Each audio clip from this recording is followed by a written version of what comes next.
Friends, central banking के module सी के quick revision session में आपका स्वागत है। अगले 30 से 40 मिनट में मेन पॉइंट्स को हम लोग कवर करेंगे बुलेट पॉइंट फॉर्मेट में। चलिए शुरुआत करते हैं। पहले हम लोग मॉनेटरी पॉलिसी के ओवरव्यू आपको मैं प्रोवाइड करता हूं। तो आरबीआई मॉनेटरी पॉलिसी बनाती है ताकि ऑब्जेक्टिव क्या है, प्राइस स्टेबिलिटी, ग्रोथ, एम्प्लॉयमेंट और इन्फ्लेशन कंट्रोल। कुछ पॉलिसी इंस्ट्रूमेंट होते हैं जैसे कि money supply, bank reserve based on indicators, इसको यूज किए जाते हैं। और जो बैलेंस रूल है वो balance rule based versus discretionary policy, इसमें टाइम लैग भी देखा जाता है। थ्योरेटिकल बेसिस क्या है कि जो हमारा एमपीसी है यानी मॉनेटरी पॉलिसी कंट्रोल का क्या करता है, मनी सप्लाई को कंट्रोल करता है, ठीक है। और money is equal to government और central bank liability, public financial asset obviously. तो ये क्या करता है, asset risk return, banking, financial system, real economy, sectors like government, external sector, सब पे प्रभाव डालता है। सेंट्रल बैंक का क्या गोल है यानी आरबीआई का क्या गोल है, output, growth, employment, price stability, balance payment, income wealth distribution. और गोल जो है इकोनॉमिक और फाइनेंशियल कंडीशन के साथ चेंज हो सकता है, ठीक है। इसीलिए कॉम्बिनेशन में परस्यू किया जाता है। पॉलिसी इंस्ट्रूमेंट की बात करें तो कुछ टूल्स होते हैं जो कि चेंजेस को इनिशिएट करते हैं ताकि हम फाइनल गोल को अचीव कर सकें। यदि ट्रांसमिशन चैनल की बात करें तो ये पॉलिसी एक्शन को अल्टीमेट गोल से लिंक करता है। यदि रिस्पॉन्स टाइम और इम्पैक्ट क्या होता है, देखिए पॉलिसी एक्शन और इम्पैक्ट में लैग होता है। तो यदि शॉर्टर लैग होगा तो हमारा इफेक्ट क्विकर होगा। और ये क्या मेज़र करता है कि गोल्स पे एग्जैक्ट इम्पैक्ट मेज़र करना चैलेंजिंग होता है। यदि हम टारगेट वेरिएबल की बात करें तो टारगेट वेरिएबल जो है डायरेक्टली गोल से लिंक्ड होता है, इम्प्लीमेंटेशन के लिए प्रैक्टिकल होता है। जैसे कि money supply preferred target variable है, bank credit, interest rate. Policy indicator की बात करें तो पॉलिसी इंडिकेटर जो है इंटेंसिटी ऑफ एक्शन को रिफ्लेक्ट करता है। जो हाई पावर मनी होती है वो लार्जर होती है as compare to money supply for control. Policy instrument के टूल्स होते हैं bank rate, open market operation, reserve, statutory liquidity requirement.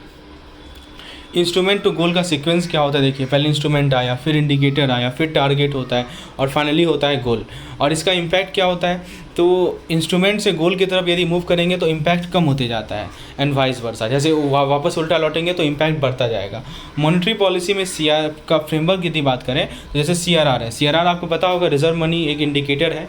तो मनी सप्लाई टारगेट होता है और गोल क्या होता है हमारा आउटपुट। देखिए मतलब ये जो मैंने आपको इंस्ट्रूमेंट, इंडिकेटर, टारगेट, गोल बताया उसको सीआरआर के रूप में एग्जांपल लेके समझाया गया है कि सीआरआर एक इंस्ट्रूमेंट है जिसमें रिजर्व मनी इंडिकेटर होता है, मनी सप्लाई टारगेट है और जो आउटपुट और प्राइस है वो हमारा गोल है। सेंट्रल बैंक का ऑब्जेक्टिव क्या है, पहले मैंने आपको बता दिया कि इन्फ्लेशन को कम करना, प्राइस को स्टेबल बनाना, फुल एम्प्लॉयमेंट और ग्रोथ प्रोवाइड करना। जैसे न्यूजीलैंड, कनाडा, यूके अपने इन्फ्लेशन टारगेटिंग को प्रायोरिटाइज करते हैं। और 2008 में जो क्राइसिस आया था उसके बाद जो है परसेप्शन में क्या हुआ है, शिफ्ट हुआ है। अब थोड़ा सा मैं आपको प्राइस स्टेबिलिटी के इंपॉर्टेंस को समझा दूँ। यदि हमारा प्राइस स्टेबल रहेगा तो क्या होगा, इन्वेस्टमेंट इंकरेजमेंट होगा, ग्रोथ एंड इकोनॉमिक डेवलपमेंट होगा, आर्थिक विकास होगी। ऑब्जेक्टिव इंस्ट्रूमेंट कॉम्पैटिबिलिटी, तो ऑब्जेक्टिव को पॉलिसी इंस्ट्रूमेंट के साथ अलाइन करना एंड टू एंड प्रिंसिपल के माध्यम से। अब देखिए इन्फ्लेशन की बात करें तो उसमें एक थ्रेशोल्ड इन्फ्लेशन आता है जो कि डेवलपिंग कंट्री में 7 से 11% है और इंडस्ट्रियल कंट्री में 1 से 3% है। आरबीआई का जो कंफर्ट जोन है वो 4% है ±2%, मतलब ये थ्रेशोल्ड माना जाता है इन्फ्लेशन का। यदि हम बात करें सिंगल इन्फ्लेशन टारगेट की तो ट्रांसपेरेंट होगा, अकाउंटेबिलिटी इंश्योर करेगा, डेविएशन, इसमें सेंट्रल बैंक गवर्नमेंट का कंसल्टेशन चाहिए। एक होता है ultimate versus intermediate target. Ultimate target क्या होता है, अल्टीमेट टारगेट है प्राइस स्टेबिलिटी और ग्रोथ। और इंटरमीडिएट टारगेट क्या है, money supply, nominal income, exchange rate. Focus कैसे शिफ्ट हुआ, तो सेंट्रल बैंकिंग ने जोर डाला अल्टीमेट ऑब्जेक्टिव पे। क्यों, क्योंकि ट्रांसमिशन मैकेनिज्म अनक्लियर था। अब बात करें रिजर्व मनी कंट्रोल की, reserve money control, reserve requirement, public currency, bank vault cash, central bank reserve, इन सभी चीज़ों से प्रभावित होता है। सेंट्रल क्रेडिट सप्लाई का इम्पैक्ट क्या हुआ, तो सेंट्रल बैंक बैलेंस करती है क्रेडिट सप्लाई डिमांड को ताकि मार्केट और लैंडिंग डिसीजन को इन्फ्लुएंस कर सके। इंटरमीडिएट टारगेट चैलेंज क्या है, balancing money supply, bank lending, market dynamic, ये बहुत कॉम्प्लेक्स है। माइक्रो इकोनॉमिक फंक्शन क्या होता है कि डेवलपिंग कंट्री जो है मॉनेटरी पॉलिसी को यूज़ करती है स्टैट्यूटरी और प्रूडेंशियल बैंक रेगुलेशन के लिए, जो कि मार्केट बिहेवियर और मॉनेटरी बेस को इन्फ्लुएंस करता है।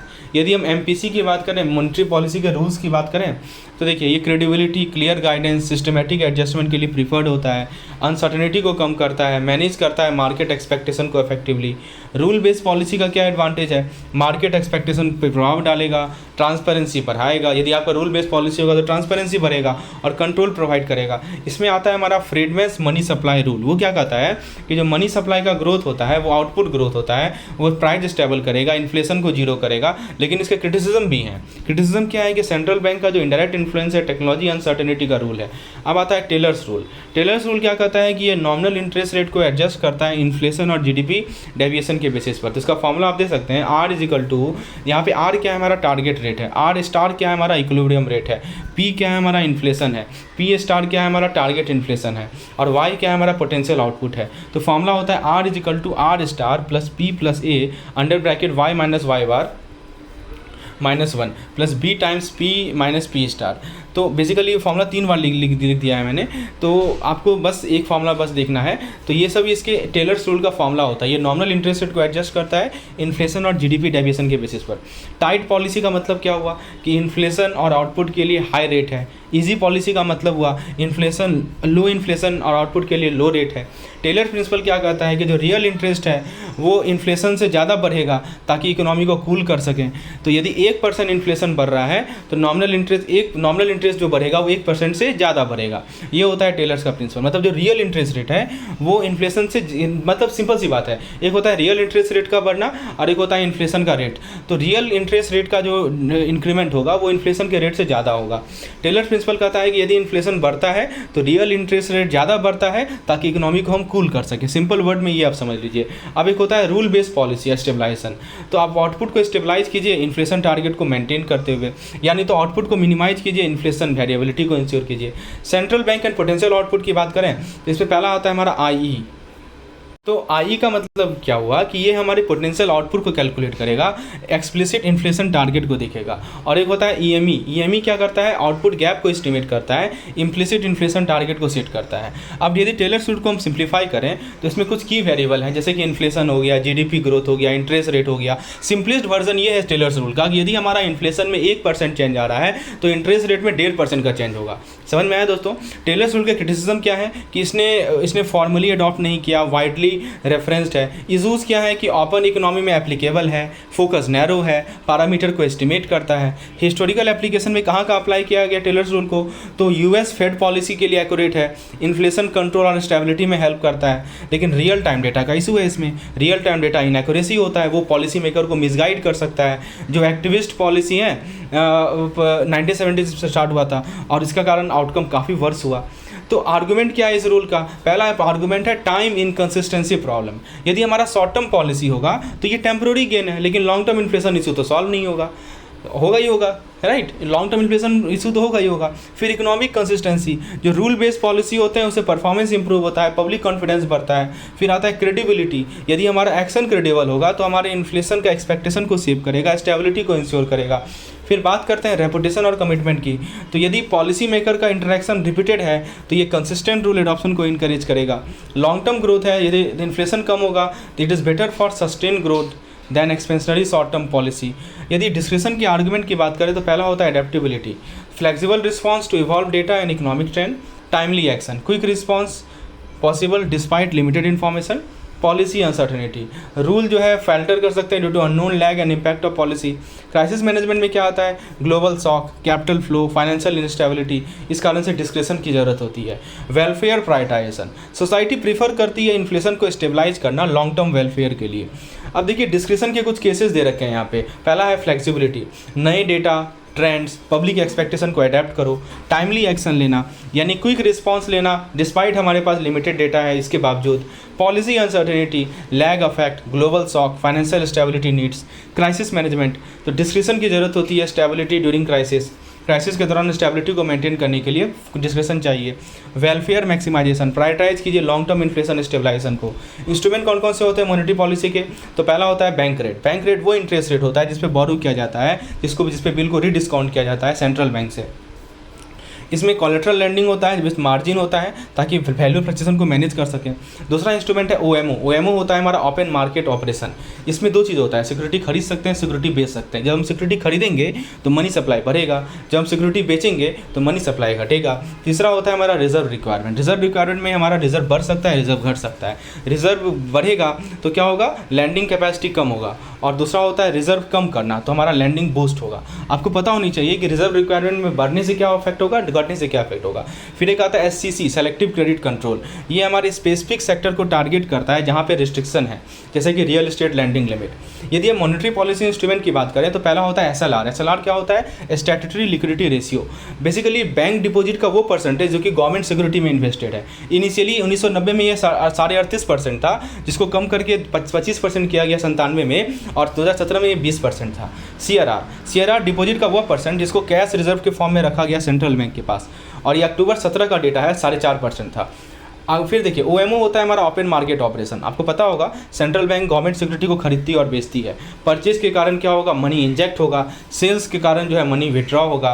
ये liquidity, money supply, interest rate सबको इफेक्ट करता है।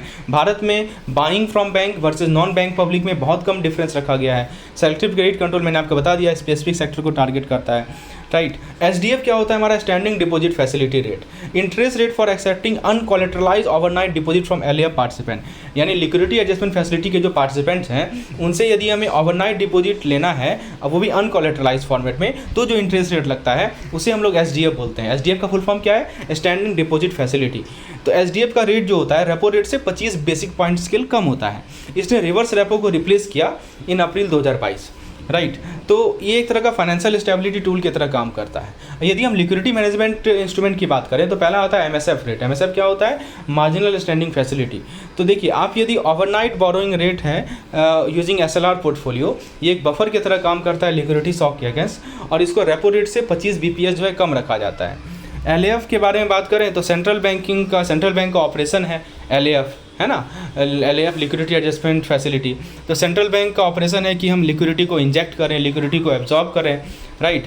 तो MSF रेट, अब देखिए एक चीज़ समझिए, MSF रेट एक होता है लिक्विडिटी कॉरिडोर। लिक्विडिटी कॉरिडोर में क्या होता है कि अपर बाउंड हमारा MSF होता है, लोअर बाउंड हमारा SDF होता है, और रेपो रेट मध्य में आता है।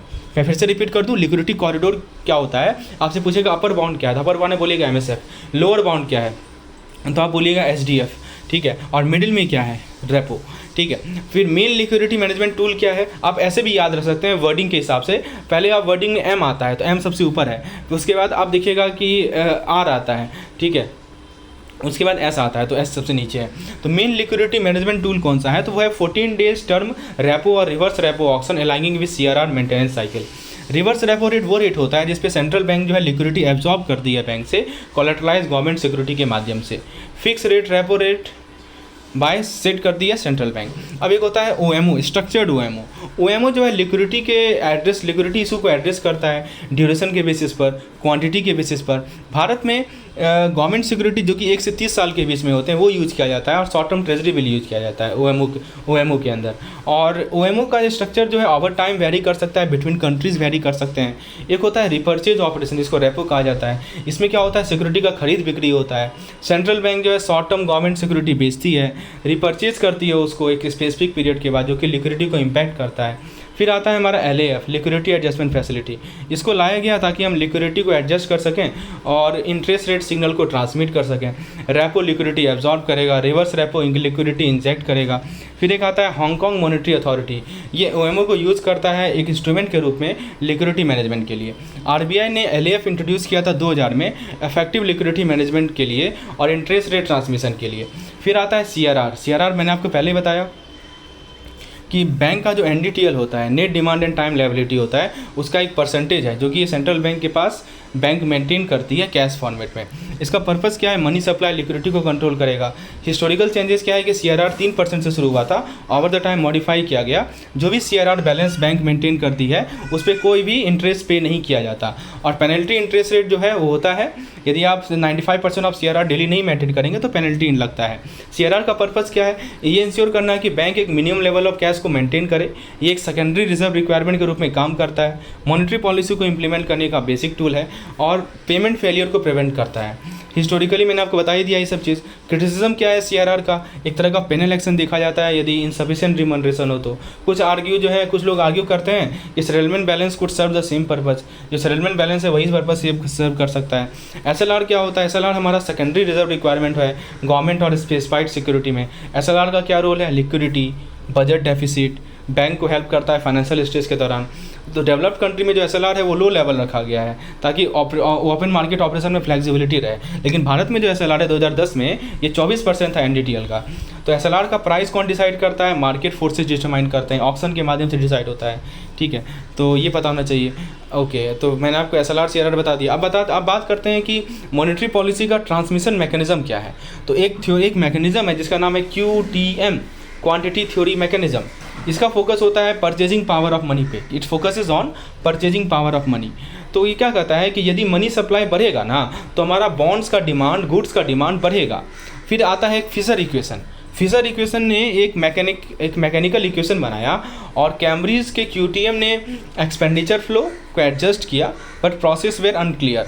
कीन्स ने QTM को क्रिटिसाइज़ किया और बाद में उसको फ्रीडमैन ने रिवाइव किया। फिर हम बात करें रियल बैलेंस इफेक्ट मैकेनिज्म। तो रियल कैश बैलेंस हमारे वेल्थ को, कंजम्पशन को, सेविंग को, सबको अफेक्ट करता है। अब M और P में M क्या है? M है मनी, P है प्राइस लेवल। यदि M वर्सेस P बढ़ता है तो हाउस होल्ड को वेल्थियर बनाता है, कंजम्पशन को बूस्ट करता है, और M/P हमारे पॉलिसी और प्राइस चेन से इफेक्ट होते हैं। M फिर से रिपीट कर दूँ, M होता है मनी सप्लाई और P होता है प्राइस चेन, प्राइस लेवल। तो अब इंटरेस्ट रेट मैकेनिज्म क्या होता है कि इंटरेस्ट रेट का क्या इफेक्ट पड़ रहा है कमोडिटी मार्केट पे। कीन्स ने इसे यूज किया था ताकि QTM के डायरेक्ट लिंक मनी और कमोडिटीज़ के बीच में है, उसको क्रिटिक करने के लिए। फिर bond interest rate credit cost को अफेक्ट करेगा, इन्वेस्टमेंट डिसीजन को इन्फ्लुएंस करेगा। इंटरेस्ट रेट एक सुपर इंपॉर्टेंट रोल प्ले करता है मॉनेटरी पॉलिसी के इफेक्टिवनेस में। यदि हम क्रेडिट अवेलेबिलिटी मैकेनिज्म की बात करें तो क्रेडिट अवेलेबिलिटी बहुत ज़रूरी है मॉनेटरी ट्रांसमिशन के लिए कमोडिटी मार्केट के माध्यम से। ये हमारी अर्थव्यवस्था को प्रभाव डालता है सप्लाई और कॉस्ट के माध्यम से। क्रेडिट रेशनिंग कब होता है? ये तब होता है डिफ़ॉल्ट रिस्क के कारण होता है, फिक्स लैंडिंग रेट के कारण होता है। फिर हम बात करें इन्हांस क्रेडिट। यदि क्रेडिट ज़्यादा है तो ऑटोनोमस एक्सपेंडिचर बढ़ेगा मल्टीप्लायर इफेक्ट के साथ। New money effect credit supply directly भाया गवर्नमेंट और बिजनेस लोन। क्रेडिट को एक रियूजेबल स्टॉक के रूप में यूज करना, ये डिपेंड करता है रिपेमेंट पे। क्रॉस फाइनेंस स्पेंडिंग को अफेक्ट करेगा। अब बात करते हैं मॉनेटरी पॉलिसी के ट्रांसमिशन चैनल के बारे में। तो ये मैक्रो इकोनॉमिक्स को इम्पैक्ट करता है money aggregate, interest rate, exchange rate, asset prices और क्रेडिट चैनल के माध्यम से।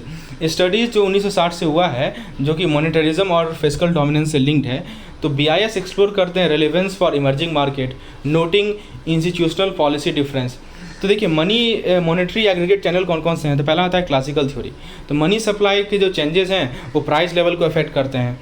ठीक है, तो या तो फुल एम्प्लॉयमेंट होगा, प्राइस लेवल में full employment, output under employment. Keynes का क्या व्यू है? आउटपुट बढ़ता है, money supply under less employment, price rise only post full employment. ठीक है, तो आउटपुट कब बढ़ेगा? यदि money supply under less employment है तो आउटपुट बढ़ेगा। और प्राइस कब बढ़ेगा? जब पोस्ट फुल एम्प्लॉयमेंट होगा तब बढ़ेगा। मनी एग्रीगेट चैनल यानी मनी मल्टीप्लायर क्या होता है? तो सेंट्रल बैंक रिजर्व रेशियो को क्या करती है? एडजस्ट करती है ताकि क्रेडिट और मनी सप्लाई को इन्फ्लुएंस कर सके। यदि हमारा रिजर्व रेशियो कम होगा तो क्रेडिट ज़्यादा होगा, तो मनी सप्लाई ज़्यादा होगा। डुअल इफेक्ट क्या होता है कि क्रेडिट हमारे आउटपुट को तो बूस्ट करता है और जो मनी सप्लाई है वो हमारे प्राइस को इम्पैक्ट करता है। तो इसका जो फॉर्मूला होता है वो होता है delta RM upon delta BR is equal to delta MS is equal to relates to delta P। तो delta RM upon delta BR को डेल्टा YR कर सकते हैं which is real GDP। Interest rate channel की बात करें तो rate, interest rate कैसे अफेक्टेड है वो आप दे सकते हैं। यदि इंटरेस्ट रेट कम होगा, हायर इन्वेस्टमेंट होगा, इंक्रीज डिमांड आउटपुट होगा तो इन्फ्लेशन होगा। एक्सचेंज रेट चैनल देख सकते हैं, open economy, flexible rate, high domestic rate है, कैपिटल इनफ्लो होगा, करेंसी अप्रिसिएट होगा, रिड्यूस एक्सपोर्ट होगा और आपका इम्पोर्ट बढ़ेगा। फिर बात करते हैं limited in non export economy. Wealth affect channel की बात करें तो जो मनी सप्लाई है पोर्टफोलियो को अफेक्ट करता है, इक्विटी प्राइस को अफेक्ट करता है, वेल्थ को अफेक्ट करता है। मनी सप्लाई घटता है तो इक्विटी घटता है, कंजम्पशन घटता है। फिर एक टॉविन्स क्यू आता है, यदि क्यू ज़्यादा होगा तो इक्विटी इशुएंस ज़्यादा होगा, कैपिटल इन्वेस्टमेंट ज़्यादा होगा, और क्यू कम होगा तो रिड्यूस इन्वेस्टमेंट स्पेंडिंग होगा।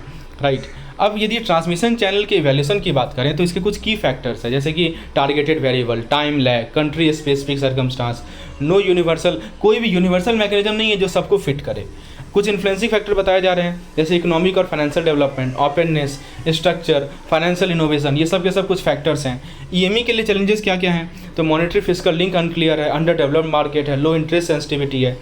यदि हम डेवलपिंग कंट्री में मॉनेटरी पॉलिसी चैनल की बात करें तो पहला आता है मनी सप्लाई, जिसको एडजस्ट किया गया डिमांड को मीट करने के लिए based on income, inflation, opportunity cost of holding money. जैसे जर्मनी में क्या हुआ कि मॉनेटरी टारगेट डाला गया एंटी इन्फ्लेशन के लिए जो कि एक्सपेक्टेशन को इन्फ्लुएंस करा। यूएस में क्या हुआ, स्टेबल मनी डिमांड आया 1973 तक। इनोवेशन ने इंटरेस्ट इलास्टिसिटी को रिड्यूस किया बाद में। ईएमई यदि कम होगा तो क्यों कम होता है, क्योंकि फाइनेंशियल डेवलपमेंट बढ़ता है, प्रोडक्ट बढ़ता है। अल्टरनेटिव चैनल क्या है, हमारे पास एसेट प्राइस चैनल है। ये रोबस्ट स्टॉक मार्केट्स के साथ इफेक्टिव होता है, रियल एस्टेट रेगुलेशन से इफेक्टिव होता है। ईएमई में बहुत कम रिलेवेंट है हमारा asset price channel. Exchange rate channel की बात करें तो op and trade heavy economy में काफ़ी बेस्ट माना जाता है। इंटरेस्ट रेट चैनल की बात करें तो ये एक तरह का जैसे फाइनेंशियल डेवलपमेंट ग्रो करेगा वैसे ये काम बढ़ेगा। क्रेडिट चैनल की बात करें दोस्तों तो ये इफेक्टिव होता है रिस्पॉन्सिव बैंक और मार्केट फाइनेंसिंग से, और ईएमई में ये अटेंशन गेन कर रहा है। ट्रांसपेरेंसी और पॉलिसी, कितना इंपॉर्टेंट है ट्रांसपेरेंट होना। तो ट्रांसपेरेंसी से क्या होगा कि इन्फॉर्मेशन एसिमेट्री कम होगा, क्रेडिबिलिटी बढ़ता है, एक्सपेक्टेशन सेव करता है। सेंट्रल बैंक का क्या एफर्ट है, कुछ रिपोर्ट्स होते हैं जो एनुअल, क्वार्टरली, मंथली बेसिस पे आते हैं। फिर कुछ एफिशिएंट पेमेंट सिस्टम है जो कि मॉनेटरी पॉलिसी को बढ़ाता है, मॉनेटरी पॉलिसी को इम्पैक्ट को इन्हांस करता है। कैसे, bye shifting asset portfolio efficiently. यदि लैग दो तरह के होते हैं, एक होता है इनसाइड लैग जिसको हम लोग रिकॉग्निशन लैग बोलते हैं, एक होता है आउटसाइड लैग जिसको हम लोग एग्जीक्यूशन लैग बोलते हैं। इनसाइड लैग क्यों आता है, क्योंकि हमारे पास हमने इकोनॉमिक प्रॉब्लम को आइडेंटिफाई नहीं किया, उसमें हमें टाइम लगा। और इनसाइड लैग कम कैसे होगा, यदि हमारा डेटा सिस्टम एफिशिएंट रहे, फोरकास्टिंग सिस्टम एफिशिएंट रहे तो इनसाइड लैग कम होगा। आउटसाइड लैग क्या होता है कि पॉलिसी इंप्लीमेंटेशन और इम्पैक्ट के बीच का टाइम, इसको आउटसाइड लैग कहते हैं, और ये हमारे इंस्टीट्यूशनल और लीगल कंस्ट्रेंट से अफेक्टेड होता है। तो चैलेंज क्या है कि ये लैग का फुल एलिमिनेशन डिफिकल्ट है कॉम्प्लेक्सिटीज़ के कारण। फिर आता है हमारा टीएसी, टेक्निकल एडवाइजरी कमेटी। ये मैक्रो इकोनॉमिक ट्रेंड को रिव्यू करता है, आरबीआई को एडवाइस देता है, डिसीजन मेकिंग आरबीआई के पास रहता है। फिर आता है प्री पॉलिसी कंसल्टेशन, तो स्टेक होल्डर के साथ मीटिंग। स्टेक होल्डर कौन कौन से हैं, आईबीए, मार्केट पार्टिसिपेंट, ये सब स्टेक होल्डर माने जाते हैं। मीटिंग में ये डिस्कस होता है कि मैक्रो इकोनॉमिक ट्रेंड डिस्कस होता है, सजेशन प्रोवाइड की जाती हैं। फिर आता है रिसोर्स मैनेजमेंट मीटिंग, एनुअल और प्री पॉलिसी डिस्कशन होता है बैंक के साथ क्रेडिट फ्लो पे, मैक्रो इकोनॉमिक सिनेरियो पे। फिर आता है इंटरनल मैनेजमेंट, तो इंटरनल मैनेजमेंट में आता है हमारा फाइनेंशियल मार्केट कमेटी जो कि डेली मार्केट रिव्यू करते हैं, लिक्विडिटी असेसमेंट करते हैं। फिर आता है हमारा मॉनेटरी पॉलिसी स्ट्रेटजी ग्रुप जो कि क्रेडिट कंडीशन को रिव्यू करेंगे, मीडियम टर्म आउटलुक होगा। टेक्निकल ग्रुप होगा जो इन्फ्लेशन और जीडीपी फॉरकास्ट प्रिपेयर करेंगे। कॉर्पोरेट सेक्टर परफॉर्मेंस ग्रुप होगा जो कि क्वार्टरली रिपोर्ट करेंगे प्राइवेट कॉर्पोरेट परफॉर्मेंस पे, राइट। तो आरबीआई का रोल आपको मैंने बता ही दिया कि ये प्राइस स्टेबिलिटी को बैलेंस करेगा, इकोनॉमिक ग्रोथ को बैलेंस करेगा।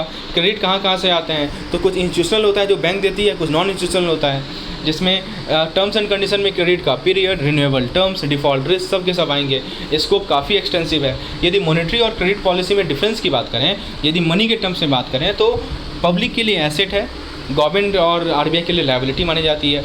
क्रेडिट बैंक का एडमिनिस्ट्रेशन रोल फोकस कहाँ पे है, credit policy and monetary policy में क्या रिलेशनशिप है। तो क्रेडिट पॉलिसी हमारे बैंक के क्रेडिट कॉस्ट को मॉडिफाई करता है और अवेलेबिलिटी को मॉडिफाई करता है क्रॉस सेक्टर।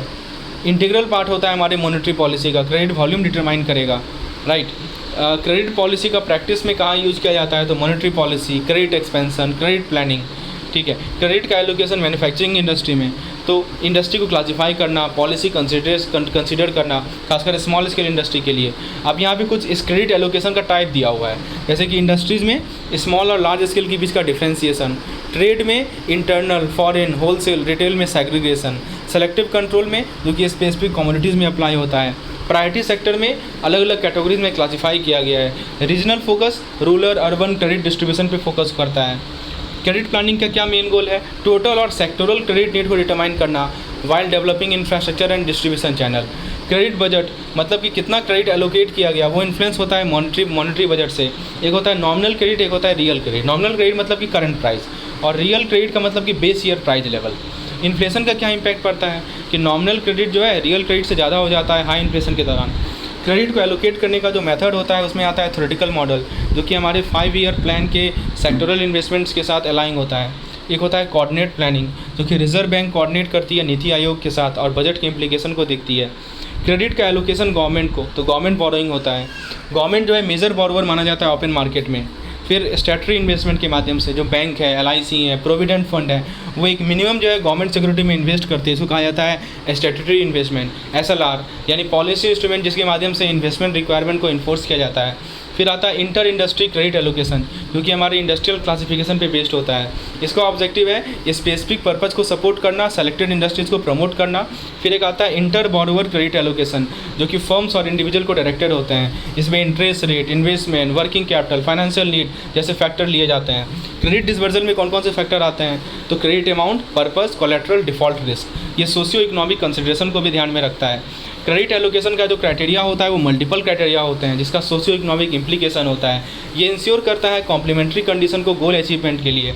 यदि क्रेडिट कंट्रोल के इंस्ट्रूमेंट की बात करें तो कुछ हमारे क्वांटिटेटिव मेजर होता है, जैसे bank rate, open market operation, reserve ratio, SLR, ठीक है, ये सब के सब क्वांटिटेटिव मेजर होते हैं। कुछ सेलेक्टिव कंट्रोल होते हैं, जैसे directive, high margin, regulate credit for specific commodity. Selective credit control का क्या एम है? Development with price stability, structure change को एड्रेस करना डेवलपमेंट के दौरान। पहली बार भारत में 1956 में आया था फूड ग्रेन होर्डिंग के दौरान। मार्जिन रिक्वायरमेंट, RBI का डायरेक्टिव है बैंक को कि वो मार्जिन को एडजस्ट करे एडवांस के बेसिस पर based on commodity supply situation, ठीक है। फिर रहता है राशनिंग ऑफ क्रेडिट, यानी क्रेडिट सीलिंग। RBI जो है क्रेडिट सीलिंग सेट करती है बैंक के लिए, बैंक एडवांस के लिए अगेंस्ट स्पेसिफिक कमोडिटी। इसका एम क्या है? प्राइस इन्फ्लेशन को रोकना एसेंशियल और सेंसिटिव कमोडिटी के लिए, ठीक है। तो MCLR सिस्टम का इवैल्यूएशन जो है, इसका मतलब ये हुआ कि बैंक के लैंडिंग रेट को सेट करना। 2017 का जो स्टडी ग्रुप था उसमें देखा गया कि MCLR में आर्बिट्रेरीनेस है, बेस रेट कैलकुलेशन में आर्बिट्रेरीनेस है। तो क्या रिकमेंड किया गया कि हम एक्सटर्नल बेंचमार्क से शिफ्ट हो जाएं, जैसे कि treasury bill rate, T bill rate, CD rates, RBI repo rate. Digital lending पे क्या गाइडलाइन आया, जो कि हमारी कॉमर्शियल कोऑपरेटिव बैंक NBFC के लिए लागू होता है। की पॉइंट क्या है? Digital lending outsourcing does not absolve regulated entities of obligation. Compliance required for lending service provider and apps applicable to new loans. RBI का क्या रोल है प्लान फाइनेंसिंग में? तो गवर्नमेंट डेब्ट को मोनेटाइज करना, लो इंटरेस्ट रेट मेंटेन करना securities पे। इस कारण से क्या हुआ? इन्फ्लेशनरी प्रेशर आया और फाइनेंशियल रिप्रेशन आया।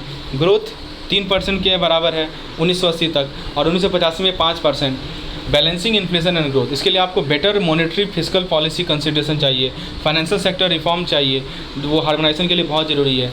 सेंट्रल बैंक का जो ऑटोनॉमी है वो मेज़र करता है and of automatic modernization FRBM एक्ट। GDP ग्रोथ एंड इन्फ्लेशन की बात करें तो 2009-11 में हाई इन्फ्लेशन था, GDP ग्रोथ 8 से 10% पे था। फोकस था रेपो रेट को anchor inflation expectation while maintaining growth inflation trade off. तो एक्सेलरेटिंग ग्रोथ जो है डीएक्सेलरेटिंग इन्फ्लेशन से कोरिलेट करता है। गवर्नमेंट का फाइनेंस इंफ्रास्ट्रक्चर इन्वेस्टमेंट में positive economic recovery impact via multiplier effect. DFI होते हैं हमारे डेवलपमेंट फाइनेंशियल इंस्टीट्यूशन। तो यूनियन बजट का जो 2021-22 का जो यूनियन बजट आया था उसमें 20,000 करोड़ DFI को दिया गया था नेशनल फाइनेंशियल इंफ्रास्ट्रक्चर पाइपलाइन के लिए। धन्यवाद।